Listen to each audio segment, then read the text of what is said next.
नमस्कार, लताज किचनमध्ये आपलं स्वागत आहे। आज आपण बनवणार आहोत चिंबोऱ्यांचं कालवण।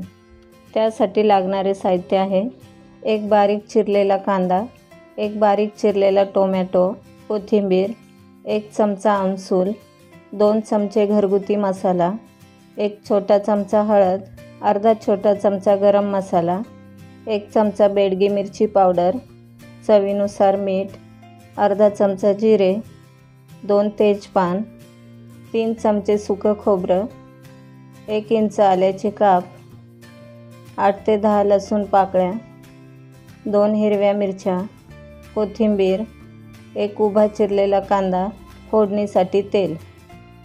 आता आपण चिंबोऱ्या कशा साफ करून घ्यायच्या ते बघूया। आमच्या इकडे याला चिंबोऱ्या बोलतात।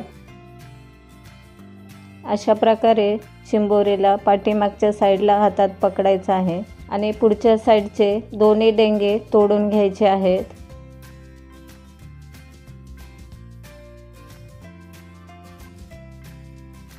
अशा प्रकारे चिंबोऱ्या पलटी करून त्याच्या पोटाकडचा भाग नखाने काढून घ्यायचा आहे।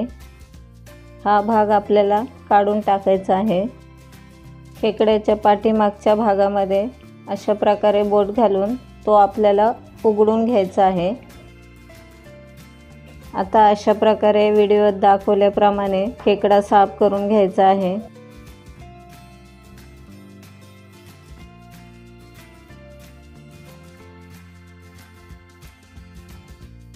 आणि जर तुम्हाला छोट्या नांग्या घ्यायच्या नसतील तर त्याचे पुढचे टोक अशा प्रकारे तोडून टाकायचे आहेत।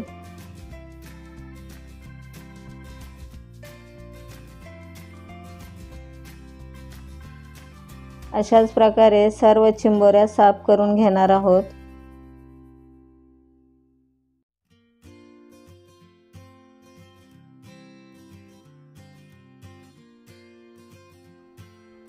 हे चिंबोऱ्याच्या पाठीमागच्या भागामध्ये खूप सारे अंडे असतात, ते आपण काढून घ्यायचे आहेत।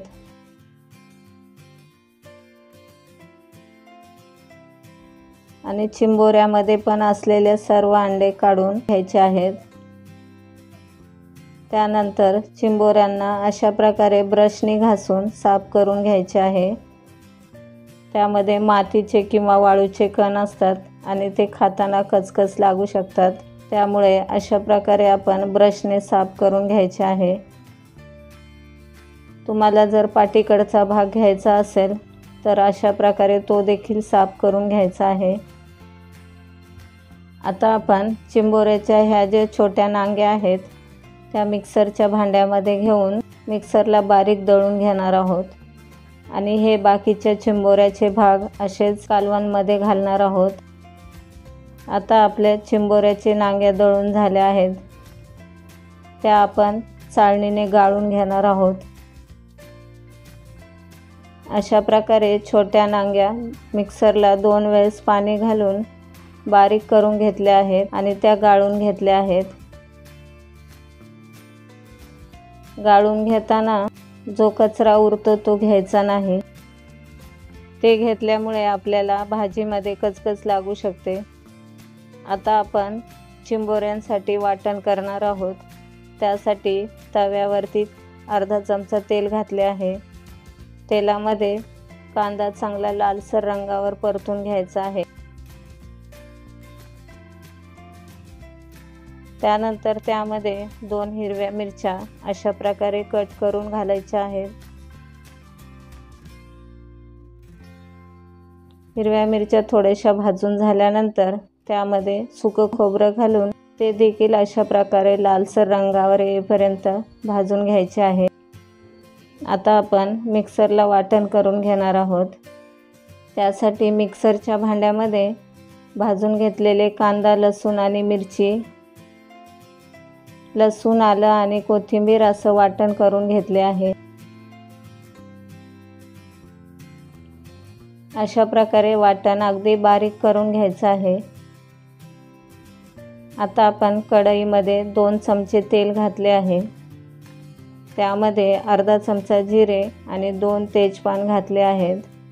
जिरे तडतडल्यानंतर त्यामध्ये आपण कांदा घालून चांगला लालसर रंगावर परतून घेतला आहे। कांदा परतून झाल्यानंतर त्यामध्ये आपण टोमॅटो घातला आहे। टोमॅटो देखील चांगला परतून घ्यायचा आहे।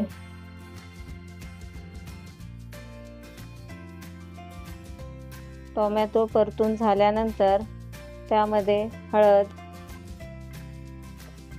बेडगी मिरची पावडर आणि घरगुती मसाला घातला आहे। बेडगी मिरची पावडर ही कलरसाठी घातली आहे, ती जास्त तिखट नाही आहे। अशा प्रकारे तेल सुटू लागले की त्यामध्ये आपण चिंबोऱ्यांचे अंडे घालून ते चांगले परतून घेणार आहोत।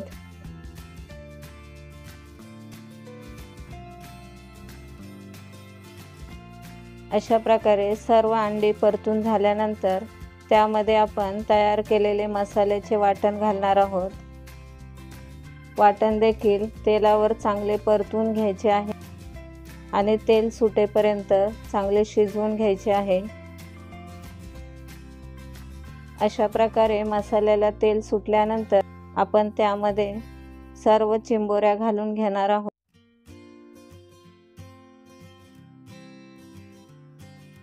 चिंबोऱ्या आणि चिंबोऱ्यांचे डेंगे घालून चांगले परतून घ्यायचे आहे। अशा प्रकारे तेल सुटेपर्यंत सर्व चिंबोऱ्या मसाल्यामध्ये परतून घ्यायच्या आहेत।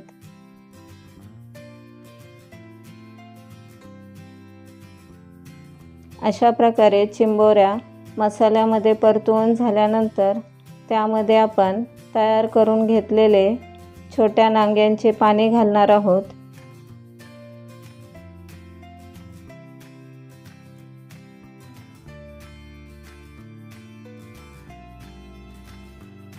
मसाल्याबरोबर डेंग्यांचे पाणी चांगले उकळून झाल्यानंतर त्यामध्ये चवीनुसार मीठ घालणार आहोत। मीठ घातल्यानंतर ते चांगले मिक्स करून घ्यायचे आहे। त्यानंतर त्यामध्ये कोकम आणि गरम मसाला घालायचा आहे आणि ते देखील चांगले मिक्स करून घ्यायचे आहे।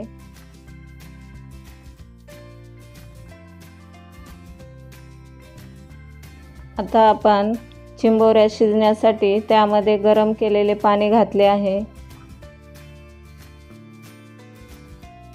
गरम पाणी घालून एक उकळी काढून घ्यायची आहे। त्यानंतर गॅस कमी करून त्यावर झाकण ठेवून 10 ते 15 मिनिटे मंद आचेवर शिजवून घ्यायचे आहेत। पाणी तुम्ही तुमच्या आवडीनुसार कमी जास्त करू शकता। तुम्हाला किती घट्ट किंवा पातळ हवं आहे त्यानुसार तुम्ही त्यामध्ये गरम पाणी घालू शकता। आता आपल्या चिंबोऱ्या शिजवून तयार आहेत।